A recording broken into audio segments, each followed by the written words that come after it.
여러분 안녕하세요. 수산물품질관리사의 수산 일반을 담당하게 되는 이근명 교수입니다. 여러분들 제가 수산 일반에 대해서 잠깐 개요를 한번 얘기를 드리면요. 수산업 관련돼서 전반적인 개요를 다루는 게 바로 수산 일반이라는 거 아닙니까? 그러다 보니까 어떻게 보면요. 우리가 수산물품질관리사의 가장 기본이 되는 그런 내용이라고 볼 수가 있어요. 또 그리고 우리 시험은 지금 1회이기 때문에 깊이 들어가지는 않는다고 보거든요. 또 1차니까요. 그러다 보니까 좀 기본적인 거, 또 일반적인 거 위주로 제가 수업을 진행해 나가고요. 그리고 여러분이 보실 때 여러분이 가볍게 읽어봐도 금방 이해가 되는 부분도 있고 또 조금은 어려운 부분도 있어요. 그래서 여러분들의 학습의 편의를 드리기 위해서요. 기본적인 설명과 조금 어렵게 생각하는 부분, 그런 부분 위주로 또 그리고 꼭 정리하고 암기해야 될 부분 위주로 진행을 하도록 합니다. 이제 그러면서 먼저 들어가면서 하나 설명을 한번 드리면요. 우리 시험에 여러분 교재는요. 시험의 범위가 확정되기 전에 먼저 초판이 발행이 됐어요. 그리고 시험의 범위를 수산 일반의 경우 5가지 파트로 구분을 지어놨어요. 근데 우리 기본 초판의 경우는요. 8가지 파트로 해놨는데 물론 거기 새롭게 들어갈 부분은 없어요. 그렇지만 우리가 공부를 안 해야 될 부분, 시험의 범위에 빠진 부분을 공부할 필요는 없는 거 아닙니까? 물론 재판을 가지고 계신 분은 상관없어요. 그래서 그 5개 장으로 구분되는데 출제 범위가 우리 교재는 초판은 8개 장으로 표시됐거든요. 그래서 제가 5개 장을 한번 써보고 그 장 아닌 거는 공부 안 하시고 또 그 5개 범위에서만 진도를 나가도록 합니다. 그래서 이걸 한번 제가 써봅니다. 물론 여기서 수산 일반의 출제 범위예요. 수산 일반의 출제 범위다. 출제 범위인데 그런데 한번 이걸 쓰면서 그래도 가볍게 개요를 한번 얘기를 드립니다. 물론 첫 번째가 뭐냐면요. 거기 수산업 개요에 대해서 나왔거든요. 수산업 개요에 대해서 이거는 수산 일반의 전반적인 어떤 총설 부분이거든요. 여기가 시험 출제 범위고요. 이걸 1장으로 보시고요. 또 두 번째를 보시면요. 수산 자원하고 어업 여기에 대해서 나왔거든요. 수산 자원하고 어업 요게 2장인데요. 한번 봅니다. 우리가 수산 자원은 공부를 할 때 나오겠지만요. 어떤 물, 담수 또는 해수 안에 있는 물고기, 또 어패류, 또 해조류, 그런 게 다 수산 자원인 거 아닙니까? 또 그리고 경우에 따라서는 그 안에 광물도 있을 수가 있어요. 또 우리가 물고기를 잡는 거 이거 어업인 거 아닙니까? 그것도 수산 일반의 한 파트고요. 또 세 번째를 봅니다. 세 번째 뭐가 나왔냐면요. 선박 운항에 대해서도 나왔어요.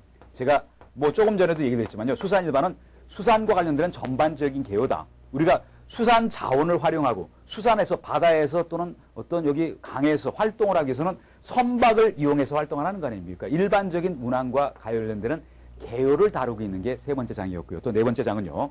우리가 지금 어떻게 얘기했냐면요. 과거에는 잡는 어업에서 이제는 바다 농장이라고 얘기하는 거 아닙니까? 기르는 어업으로 발전이 됐다는 거죠. 그러다 보니까 여기 나온 것처럼요. 우리가 양식을 하는데 수산 양식과 관련해서요. 양식과 관련해서 양식장 관리도 해야 되고 거기 물고기 질병도 있을 거 아닙니까? 그런 거 하는 게 바로 수산 양식 관리다. 그리고 5번째를 봅니다. 5번째는 뭐냐면요. 수산업 관리제도 이렇게 나왔거든요. 수산업 관리제도인데 요 개념을 한번 얘기 드려봅니다. 어떤 행정청에서 수산업과 관련해서 일정한 지침을 정해놓고 총괄적인 관리를 해야지 짜임새 있게 수산업 계통이 돌아갈 수가 있어요. 그게 바로 수산관리제도라는 거죠. 그래서 시험 범위, 출제 범위는 5가지예요. 기존에 초판에 나와 있는 것 중에서 총 8장 중에서 요거 아닌 부분은 여러분도 삭제시키시길 바랍니다. 물론 강의할 때 그거는 강의를 안 하거든요. 불필요한 내용이니까요. 그래서 이렇게 한번 얘기를 드리고요. 이제 그리고 먼저 첫 번째 시간이니까 가장 먼저 제가 얘기를 했던 수산업의 총설 부분, 개요 부분과 관련해서 한번 얘기를 드려봅니다. 그러면서 한번 얘기를 드려볼게요. 먼저 수산업에 대해서 의의를 한번 얘기를 드렸잖아요. 수산업의 의의를 얘기 드렸는데 이거는 한번 여러분 가볍게 한번 생각을 한번 해보세요. 어떻게 가볍게 생각을 해보실 수가 있냐면요. 우리가 산업인 거 아닙니까? 산업인데 물하고 관련되는 산업이에요. 물론 먹는 물 그런 건 아니에요. 그러다 보니까 한번 봅니다. 이게 물의 경우는 담수도 있고 해수도 있을 수가 있는 거 아닙니까? 물론 해수가 훨씬 더 많겠죠.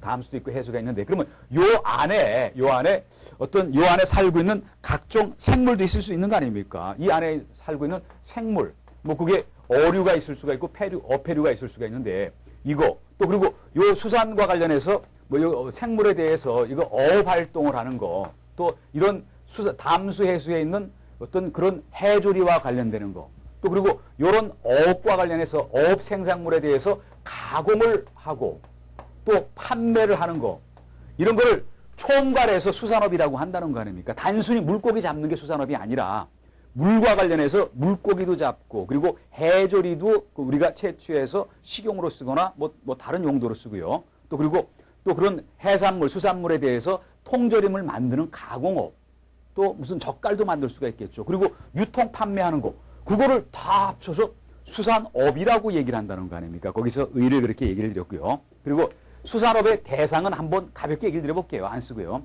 수산업의 대상은 뭐 이렇게 거기 물고기라든지 이런 게 수산업의 대상인 거 아닙니까? 또 그 물속에 있는 해조류, 해조류는 쉽게 얘기하면요. 바닷속에 있는 야채라고 보세요. 우리가 여기 육상에서 재배하는 어떤 채소만 그런 게 아니라 바닷속에도 미역, 다시마 같은 뭐 우뭇가사리, 톳 같은 그런 야채가 있다는 거 아닙니까? 그게 바로 수산업의 대상이에요. 또 하나 더 얘기를 드려보면요.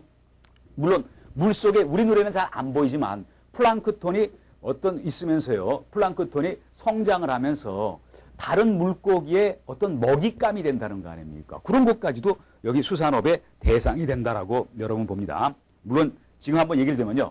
수산업은 앞으로 더 발전할 그런 산업이에요. 왜 그러냐면요. 육상에서 우리가 농업 활동을 하거나 이런 거는 한계점이 부닥쳤어요. 그렇지만 수산업은 아직도 더 무궁하게 발전할 수 있다. 그래서 뭐 비중이 점점 커지고 있다라고 얘기를 한다는 거 아닙니까? 또 그러면서 우리가 국민의 단백질 주요 공급원 중에 하나가 수산물이다라고 가볍게 얘기를 드렸잖아요. 여기까지는 뭐 별 어려움이 없으실 겁니다. 그런데 중요한 건 뭐냐면요. 이 수산업을 일종의 인더스트리, 산업인 거 아닙니까? 그러다 보니까 수산업을 분류를 한다는 거죠. 분류를 하면서 1차 산업, 그리고 2차 산업, 그리고 3차 산업 이렇게 분류를 한다는 거 아닙니까? 여러분의 인식을 바꿔보세요. 여러분은 우리는 통상 1차 산업 하면은 농업, 뭐 수산업, 2차 산업 하면 공업, 뭐 3차 산업 하면 서비스업 그랬죠? 근데 수산업만 가지고도 1차, 2차, 3차로 분류한다 그랬잖아요. 자세한 거는 여러분들 교재에 거기 나와 있잖아요. 근데 한번 제가 얘기 드려봅니다. 그런데 일반적으로 수산업을 1차, 3차로 분류할 때 뭐라고 얘기를 드렸죠? 맨 처음에 어업, 그리고 이제 양식업, 어떤 물고기나 어패류를 기른다는 거 아닙니까? 이게 1차죠? 2차 산업은 뭐냐면요. 이런 거를 가공을 하는 거예요. 통조림을 만들거나 아니면 젓갈류를 만든다는 거 아닙니까? 그리고 그 다음에 3차는 이제 수산물의 유통 관련되는 그런 업이다 이렇게 봅니다. 이렇게 얘기를 나눌 수가 있는데요. 그런데 하나 얘기를 드려보면요. 이거는 지금 일반적인 분류라는 거죠. 그런데 수산업법이라는 법이 있어요. 수산업법이라는 법이 있는데 이 법에서는 우리가 일반적으로는 3차 산업을 유통을 하는데 여기서는 유통이 수산업법에서는 3차 산업에서 제외를 시켜놨다는 거. 그것도 아울러서 한번 체크를 해봅니다. 물론 문제 풀이할 때 여러분이 자세히 보시겠지만요. 우리 시험은 1차 시험이고 또 수산 일반이 중요하기는 하지만요. 아주 깊이 있는 거를 다루는 건 아니에요. 보편적이고 쉬운 걸 다루고 물론 여러분 틀리다고 한 두세 문제는 던질 겁니다. 그런 거는 틀려도 당나귀는 상관이 없어요.